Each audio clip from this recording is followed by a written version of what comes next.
Hello my loves, and welcome back to my channel, and welcome to your first reset of 2024.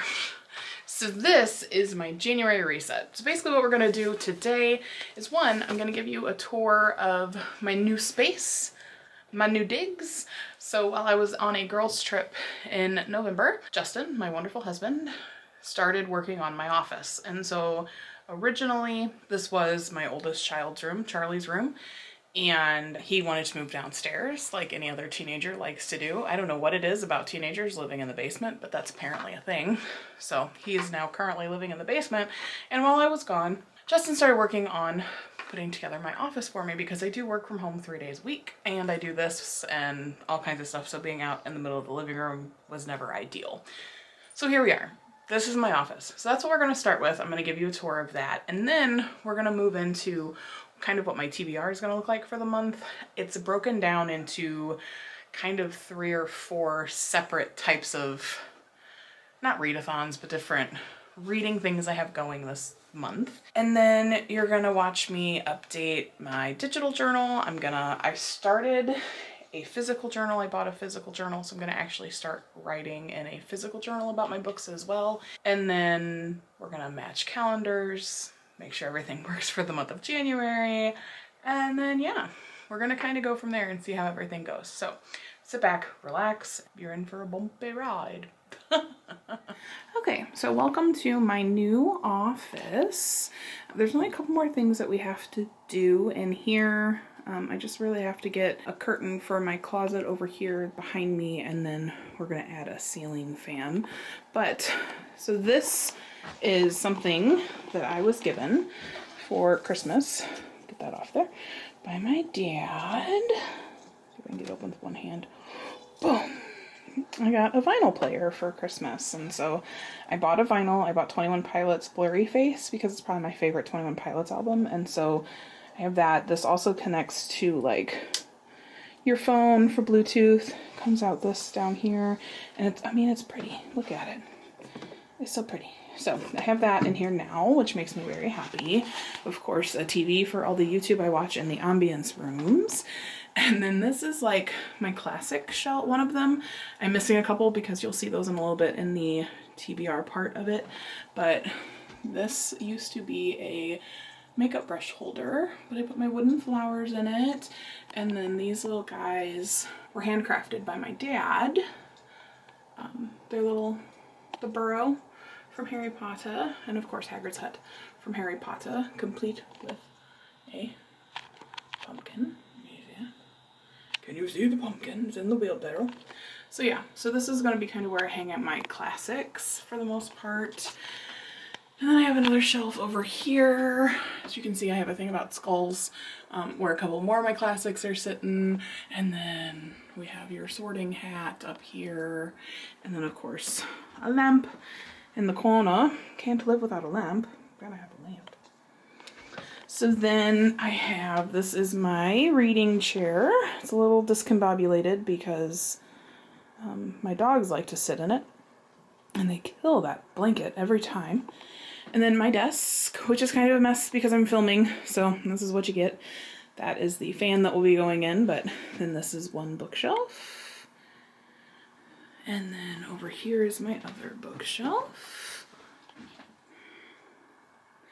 And then my little TBR cart, which I need to clean out. And I have a little mushroom nightlight right there, which I love. So yeah, there you have it. And then, yeah, this is the closet that will need something to go over it because this is not just my office. It is also my youngest's playroom. So we have that going for us too. So yeah, and then there's books down there too. But my diamond painting stuff is down there. I'll be getting back into that, where you guys can watch me do all my fun diamond painting. So there you have it, friends. That is the current space where I will be working and, you know, reading and doing my thing. Welcome. Welcome. Okay, now that we have the tour out of the way, I am going to go ahead and start with the books that I'm reading for the month of January. So I have decided to start a TBR prompt jar, which I will pull from the beginning of the month, and I will pull, depending on if I'm doing any buddy reads, readathons, book clubs, things of that nature for the month, I will pull anywhere from 4 to 5 of these prompts. And I will try to find a book that matches in my own personal library.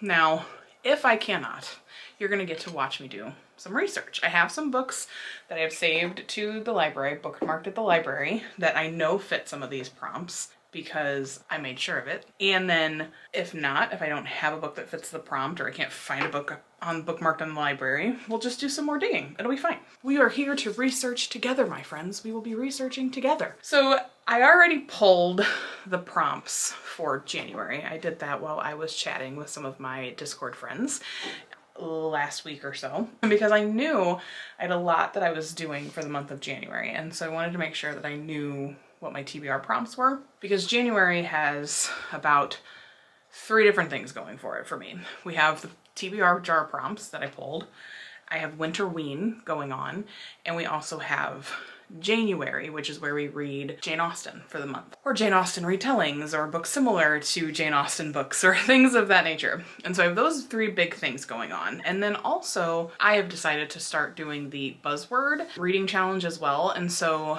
for the month of January, for each month, January, February, March, April, May, you're given a word, and you have to find a book that has that word in the title. And so I will be doing that monthly as well. And then also we have like a besties bingo happening over on the Discord, and so there's a bingo board, which I'll show you, and for the month, for the year, so it's not just the month, it's for the year. The goal is to try to get bingo as many times as you possibly can. I've already read, lucky for me, several of the books that are on there, which makes me feel very happy, but I'm also not against rereading some of them if they decide to do a buddy read or something of that nature. So there you have it. That's where we are. So first things first, let's talk about the books I pulled for my prompts, because those are for sure books that I want to read. And so let me pull up what the prompts were so I could tell you guys. Okay, so one of the first prompts I pulled was the oldest book on your TBR. So that involved me going to Goodreads and seeing what book, going back into the very last, when it was added to my TBR. And I had several that were added all on the same day. So I told my besties on live, I said, hey, what are you thinking? Here are my options. And they helped me pick. And it was like a resounding, you need to ring Song of Achilles. So I will be reading and or listening to Song of Achilles by Madeline Miller. This book is very popular. This book is very well known. This book has kind of a you either love it or you hate it vibe, from what I'm seeing, from what I'm getting. And apparently it also has a lot of tears that you're going to shed. So do I feel like crying? No, not really. Am I probably going to? Yeah, that would be my luck. So let me just give you a little bit of the synopsis in case you don't know. So Achilles, the best of all the Greeks, son of the cruel sea goddess Thetis and the legendary king Pallas, I have no idea if I'm saying these names right, so don't come at me, is strong, swift, and beautiful, irresistible to all who meet him. Patroclus is an awkward young prince, exiled from his homeland after an act of shocking violence. Brought together by chance, they forge an inseparable bond despite risking the god's wrath. They are trained by the centaur Cheiron in the arts of war and medicine, but when word comes that Helen of Sparta has been kidnapped, all the heroes of Greece are called upon to lay siege to Troy in her name. Seduced by the promise of a glorious destiny, Achilles joins their cause, and torn between love and fear for his friend, Patroclus follows. Little do they know that the cruel fates will test them both as never before and demand a terrible sacrifice.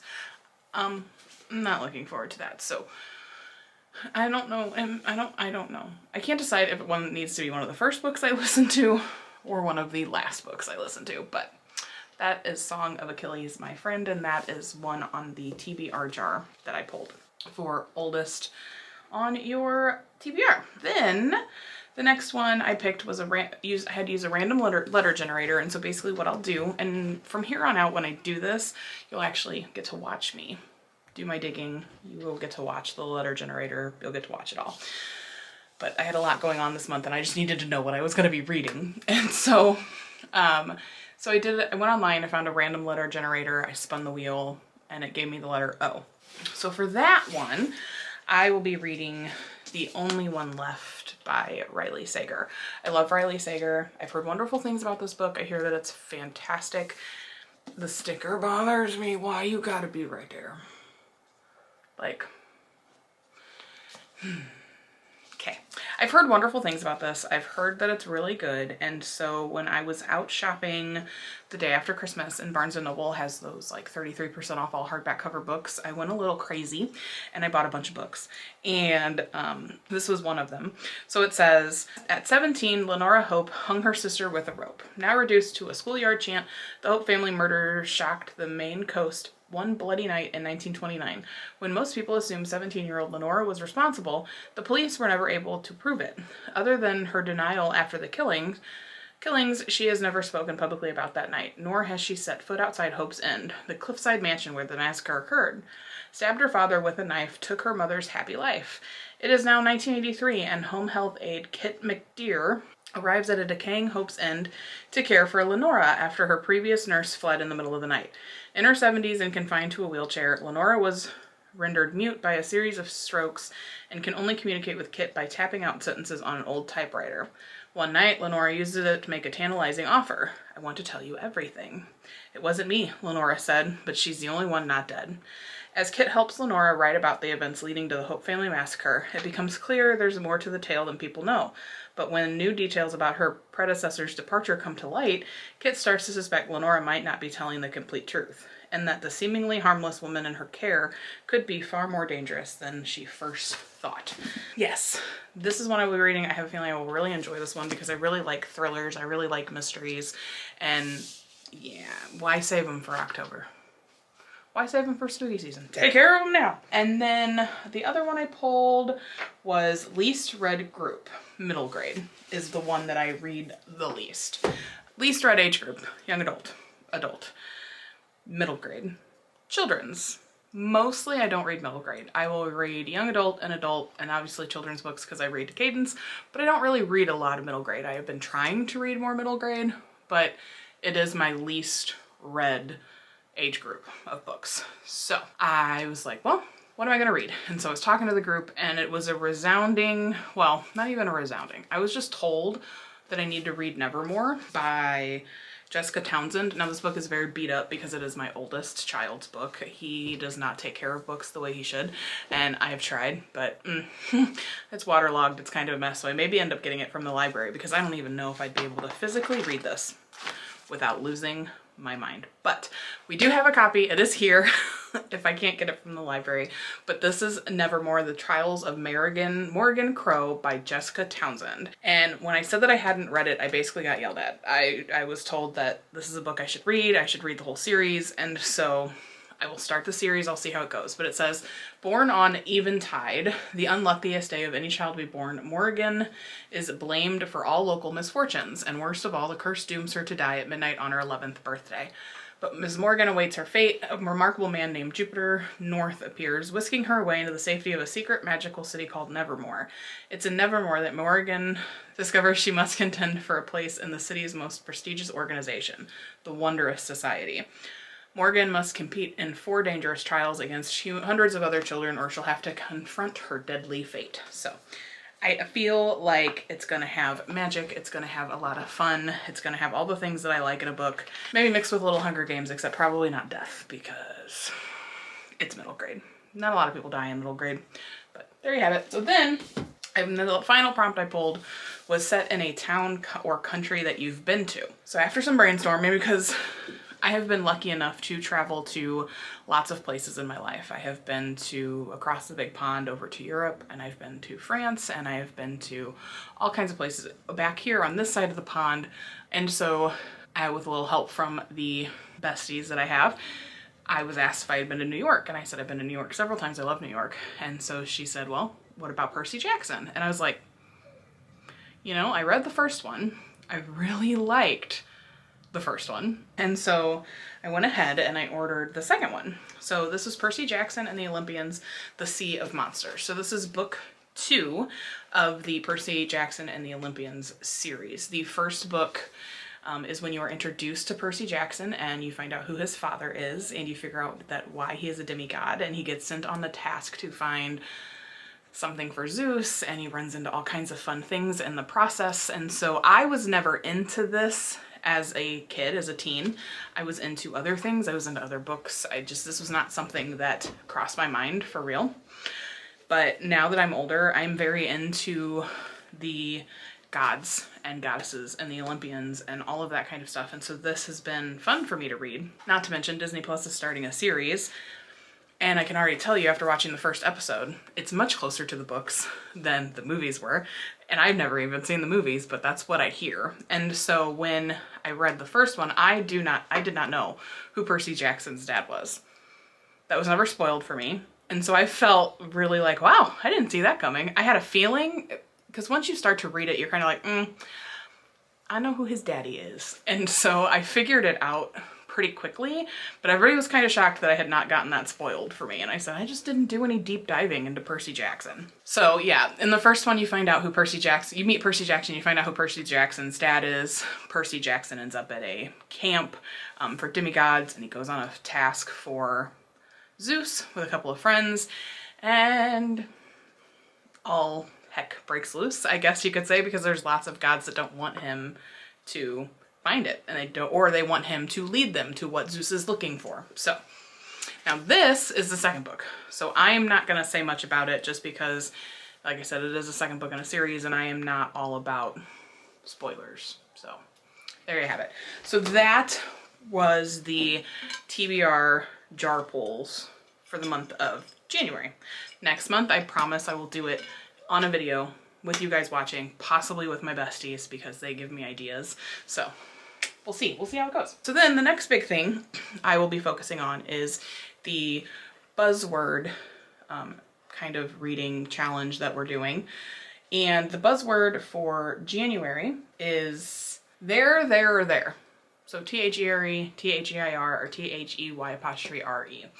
And so for that one, I wanted to find one. I didn't really have anything on my shelves that would work.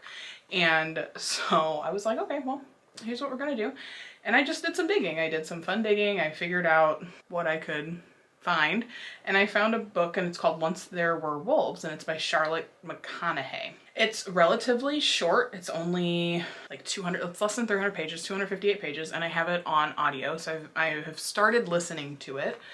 It's taking me a little while to get into, but we'll see how it goes. So the general synopsis for this is, N.T. Flynn arrives in Scotland with her twin sister Aggie to lead a team of biologists tasked with reintroducing 14 grey wolves into the remote highlands. She hopes to heal not only the dying landscape, but Aggie too, unmade by the terrible secrets that drove the sisters out of Alaska. N.T. is not the woman she once was, either changed by the harm she's witnessed, inflicted by humans on both the wild and each other. Yet, as the wolves surprise everyone by thriving, N.T. begins to let her guard down, even opening herself up to the possibility of love. But when a farmer is found dead, N.T. knows where the town will lay blame. Unable to accept her wolves could be responsible, N.T. makes a reckless decision to protect them. But if the wolves didn't make the kill, then who did? And what will N.T. do when the man she is falling for seems to be the prime suspect? I am at the point where I have met N.T. I've been introduced to N.T. It does have a lot of flashback scenes, I'm noticing, where you're seeing N.T. and Aggie as kids as well. So it is interesting. It's okay right now. I'm only 17% in, so I haven't gotten to the point where I'm like, meh, I'm not doing this to myself. And I was told by someone else that's reading it to get to like 40%, and you know, it gets better, it picks up. So I will be doing my best to do that. I will be listening to it, and we'll see how it goes. We'll see how it goes. So that is for Buzzwordathon. And then to kind of give you a what that's going to look like for like February, the buzzword is a positive word. So something to think about for February. The other thing I'm focusing on is Winterween. Winterween is pretty much hosted every year by two really well-known YouTubers, and it's usually hosted by Gabby Reeds and Olivia Reed's Latte. And so they do Summerween as well. And I don't think they've done Winterween recently in the past, but they're on it this year. But I have told myself that when it comes to readathons, if I really want to participate, because I'm that type of person where if I don't reach the goal line when I'm supposed to, I'm disappointed in myself, and I'm not gonna spend my reading time disappointed. Like, I'm just not gonna do it.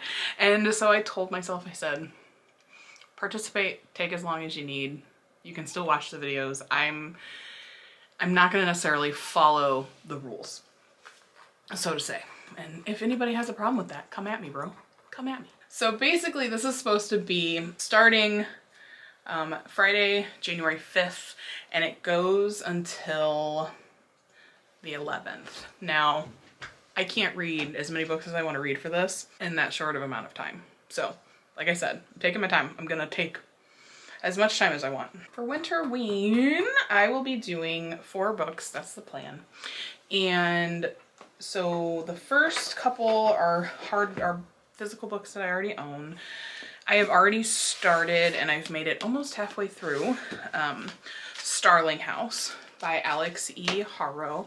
This is my Illumicrate copy. I joined Illumicrate, and I dropped Fairy joined Illumicrate because I feel like the books I get from Illumicrate I may be more interested in reading. And so this was the first book I got with Illumicrate, and I couldn't be happier because it's one that I've wanted to read. And since, you know, I met Alex E. Haro in October of last year. And so, but what's unique about this is a clear cover, which it's a see-through. Hello. And so the book is there. It's all shiny. It's all sparkly. I love the edges. It is more or less like a haunted house type story set in Eden, Kentucky. And there is a girl named Opal who is like kind of obsessed with this place called the Starling House because one of her favorite authors wrote a book, and she's E. Starling, and she wrote it in this house, and so it happens to be in Eden, Kentucky. And so she ends up really close to the gate, and she meets Arthur, who is now living in the house. He's a weirdo. He's a weirdo. So it says, nobody in Eden remembers when Starling House was built, but the town agrees it's best to let this ill-omened mansion and its last lonely heir go to hell. Stories of the house's bad luck, like good china, have been passed down for generations. Opal knows better than to mess with haunted houses or brooding men, but when an opportunity to work there arises, the money might get her brother out of Eden.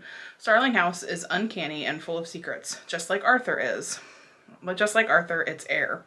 It also feels strangely dangerously like something she's never had, a home. Yet Opal isn't the only one interested in the horrors and the wonders that lie buried beneath it. Sinister forces converge on Eden, and Opal realizes that if she wants a home, she'll have to fight for it. Even if it involves digging up her family's ugly past to achieve a better future, she'll have to go down deep down beneath Starling House to claw her way back to the light. So, like I said, I'm almost already, almost knocked you over there. I am almost halfway through this. I'm really enjoying it. I'm really loving the way it's written. It's written kind of like it's a story, like you're reading a story, which is great, but it's got footnotes in some of the parts. So it's like not only are you reading a story, you're reading a history book. And I can handle that. There's one book, Nevernight, I think, where I am struggling because it's literally like every page are footnotes and it takes me out of the story. With these footnotes, it doesn't take me out of the story. And it's good. I've heard wonderful, wonderful things about this book, and I've been told several times that I need to read it. So here I am, I'm reading it, and I get a gorgeous copy. So win-win, win-win all around. So then also for Winterween, I'm gonna be reading Jane Eyre by Charlotte Bronte, and I am in love with this copy. So I have this beautiful copy that was gifted to me by a Secret Santa from the Besties and Books Discord that I'm a part of. You know who you are, and I love you, and I thank you. And so I was gifted this to read, and it starts in like November. So I'm like, it's a good wintry read. I think it'll be good. I think it fits the prompts. And to be honest with you, I've never read Jane Eyre. And if I'm being even more honest with you, I don't even know what this book is about. But I've heard good things. And I have such a beautiful copy of this book. So, and one of my goals is to read more classics. So, let's read more classics. For those of us that don't really know, and I say us because, hey, guess what? I admitted I don't know what this book is really about. But don't really know what this book is about. It says, Charlotte Bronte tells the story of orphaned Jane Eyre, who grows up in the home of her heartless aunt, enduring loneliness and cruelty. This troubled childhood strengthens Jane's natural independence and spirit, which proves necessary when she finds employment as a governess to the young ward of Byronic, brooding Mr. Rochester. As her feelings for Rochester develop, Jane gradually uncovers Thornfield Hall's terrible secret, forcing her to make a choice. Should she stay with Rochester and live with the consequences, or follow her convictions, even if it means leaving the man she loves? So, I'm excited, like legit. I'm actually legitimately excited to read this, because if you know, I have a history with classics where I just can't do it. Like, I tried to read Dracula and I couldn't do it. And I read A Christmas Carol and I was bored out of my mind. And so here's hoping that this does the trick. Not to mention, I get to look at a pretty freaking version of it. So for each of my little Secret Santa presents that I was gifted, because I wasn't just gifted from my Secret Santa for besties and books, I was gifted from lots of other people that love me and I feel very special, but I kept everybody's notes like inside the book. And this one just says, enjoy your gift from your Secret Santa. But she left a nice note in another book that she got me, which you'll see along the lines, I'm sure. So then for a Winterween, I am going to be reading one that I've got on Stuff Your Kindle Day. So if you don't know what Stuff Your Kindle Day is, you're missing out. Basically, a bunch of books that are normally free on Kindle Unlimited are free to purchase and download. So instead of only being able to download so many because you have Kindle Unlimited, you can actually buy them for $0. And so when I did this, I judged everything on the cover. Everybody says don't judge a book by its cover, but you know, if it doesn't have a pretty cover, are you really gonna pick it up? Probably not. So I did judge everything by its cover, but my goal was to find cozy romances, funny romances, rom-coms, cozy mysteries, more fantasy, that kind of thing. And so, for a book with a witch on the cover, I will be reading Broomsticks and Board Games by Amy McNulty. So, isn't that just the funnest cover? I don't know what this book is about. But that's because I judged everything based off of the cover. Broomsticks and Board Games. Dahlia Poplar is a genuine witch, an unofficial gopher, and Luna Lane's only cursed resident. With a werewolf best friend, a vampire ex-boyfriend, and a ghost for a hanger-on, Dahlia is far from the most unusual dweller of her sleepy small town. But she's the only one unable to leave. Dahlia has to perform at least one good deed per day, or she's one step closer to turning to stone. That's unfortunate. Fortunately, the residents of Luna Lane have plenty of tasks for Dahlia to complete to avert the curse until Cable Woodward, fetching professor and nephew of her elderly neighbor, stops by for the semester on sabbatical. Attempting to help Cable's uncle work through the trauma of losing his wife, Dahlia uncovers the man's collection of board games, which leads to him reminiscing about the long-forgotten Luna Lane Games Club. Dahlia reestablishes Games Club, only to find evidence of a number of horrible demises connected to the original group. While trying to uncover the truth about the deaths, Dahlia has to fight off her curse, protect her elderly neighbor from becoming the next victim, and most vexing of all, keep Cable from figuring out Luna Lane's supernatural secrets. Only with eerie board games like these, there may not be a loser, or even a winner, who survives. So, cozy. So there you go. Now we both know what it's about. For a W in the title, I will be reading Slewfoot. There you go. A Tale of Bewitchery. And it says, a spirited young Englishwoman, Abitha, arrives at a Puritan colony betrothed to a stranger, only to become quickly widowed when her husband dies under mysterious circumstances. All alone in this pious and patriarchal society, Abatha fights for what little freedom she can grasp onto, while trying to stay true to herself and her past. Enter Slewfoot, a powerful spirit of antiquity, newly woken, and trying to find his own role in the world. Healer or destroyer, protector or predator. But as the shadows walk and villagers start dying, the new rumor is whispered, witch.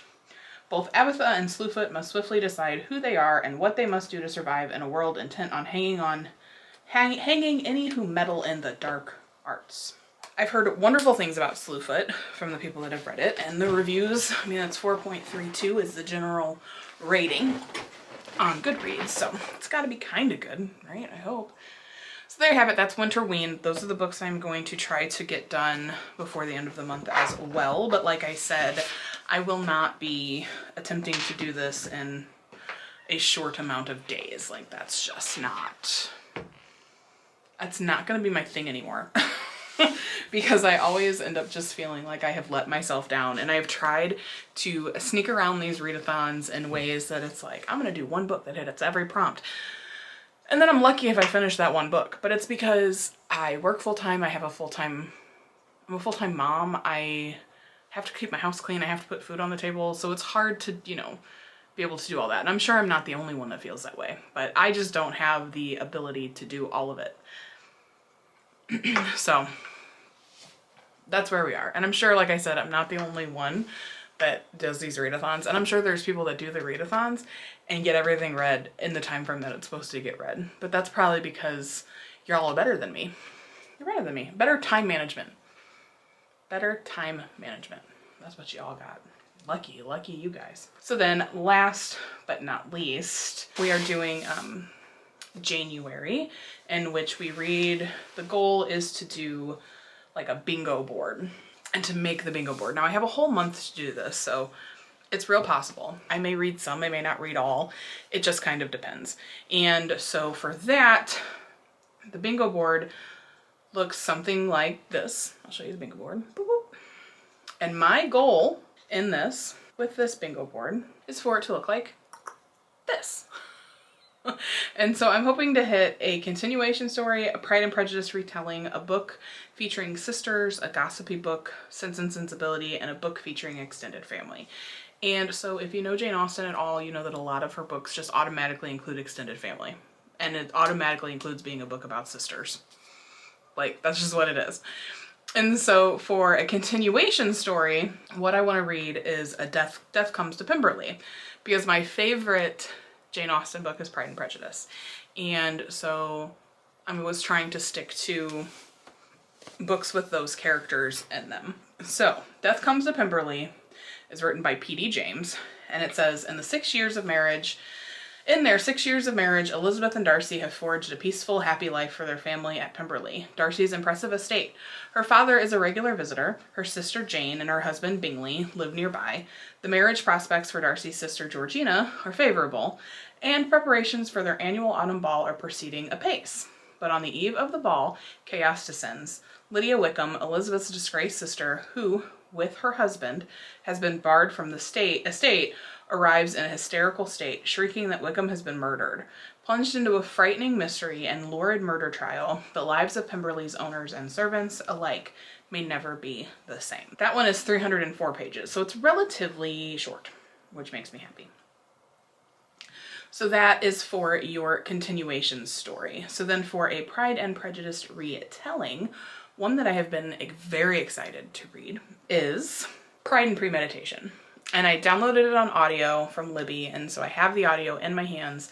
Same with Death Comes to Pemberley. I have the audios ready to read, ready to listen to, that kind of thing. So this one is Jane Austen Murder Mysteries #1, which says, when a scandalous murder shocks London high society, 17-year-old aspiring lawyer Lizzie Bennet seizes the opportunity to prove herself, despite the interference of Mr. Fitzwilliam Darcy, the stern young heir to the prestigious firm Pemberley Associates. Convinced the authorities have imprisoned the wrong person, Lizzie vows to solve the murder on her own, but as the case, and her feelings for Darcy, become more complicated, Lizzie discovers that her dream job could make her happy, but it might also get her killed. I'm going to read this one. I own Manslaughter Park, which is a retake on Mansfield Park. And then there's also Sense and Second Degree Murder. So I want to read all of them. So this will be by retelling, and I'm very, very excited. Like I said, Pride and Prejudice is my favorite. And then a book featuring sisters, a gossipy book, and a book featuring extended family. I'm going to pick up and I'm going to reread Pride and Prejudice. Again, look at this beautiful copy. This book was also gifted to me by a Secret Santa. You know who you are, and I love you. Mwah. Yes. And her sweet little note says, Merry Christmas, Kristen. It's been so wonderful getting to know you on Besties. I know you wanted to collect all these editions and these books, and I love the art too. So, you know who you are. I love you. Thank you for this. And so this is Pride and Prejudice. So this is Elizabeth Bennet, and this is Darcy, and their love story, and one of my absolute favorite women of all time is Elizabeth Bennet.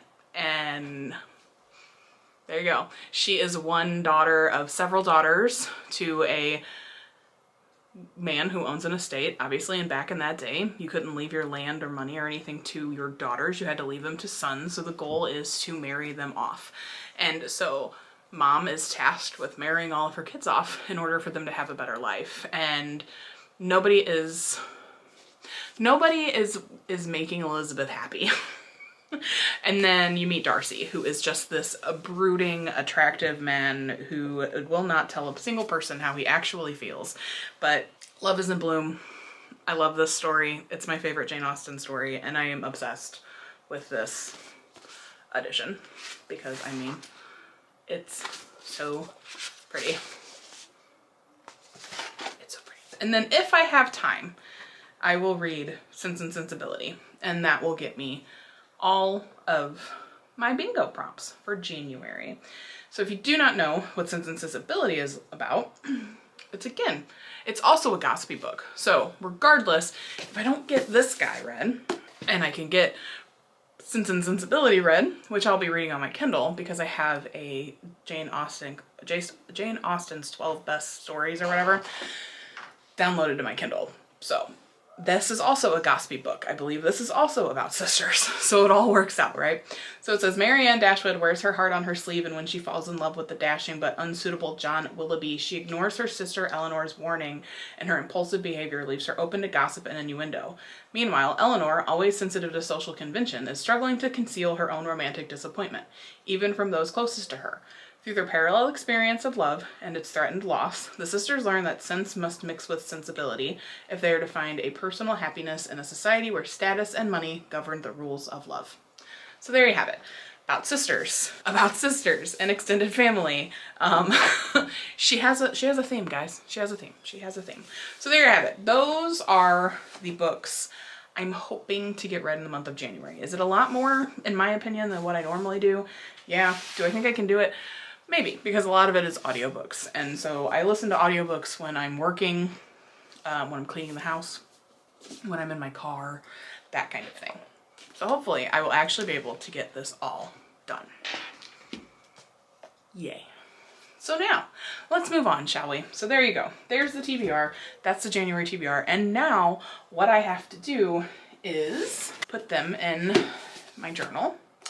And if I talked earlier in my Book Talk newbie tag that I really hate the sound of my own voice. I also really hate my handwriting. So 2024 reading journal. So I'll be working on that today. I will be working on my digital journal as well, getting that set up to start working on the page for Starling House, which is a current read. And then I will be getting our calendars to mesh. So that's what I'm gonna do now. So join me, won't you? You don't, I mean, at the end of the day, do you really have a choice? If you're gonna continue watching, you're gonna join me. So off we go, my friends, off we go.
You know, sometimes it's actually really hard to remember to turn off your music when you're about to film and your filming is about to go up on YouTube because, you know, copyright. But I'm jamming out to the struts while I do all this. So that's it, guys. That is the January wrap up. You saw me, my books, my book plans. You saw me edit my calendars. You saw me update my journals. It's gonna be a fun month. I'm gonna make it a fun month. I'm gonna make it a fun month and a month full of really fun angles for you guys. I love this lamp, by the way. I showed you guys kind of. My aunt got it for me for Christmas, and I kind of love it. It's nice and bright and allows me to see better. Anyway, hope you guys are having a really great day. I hope you are loving yourselves unconditionally. You are living your absolute best life, and you are reading really, really, really great books. And I will catch you in my next video. Bye!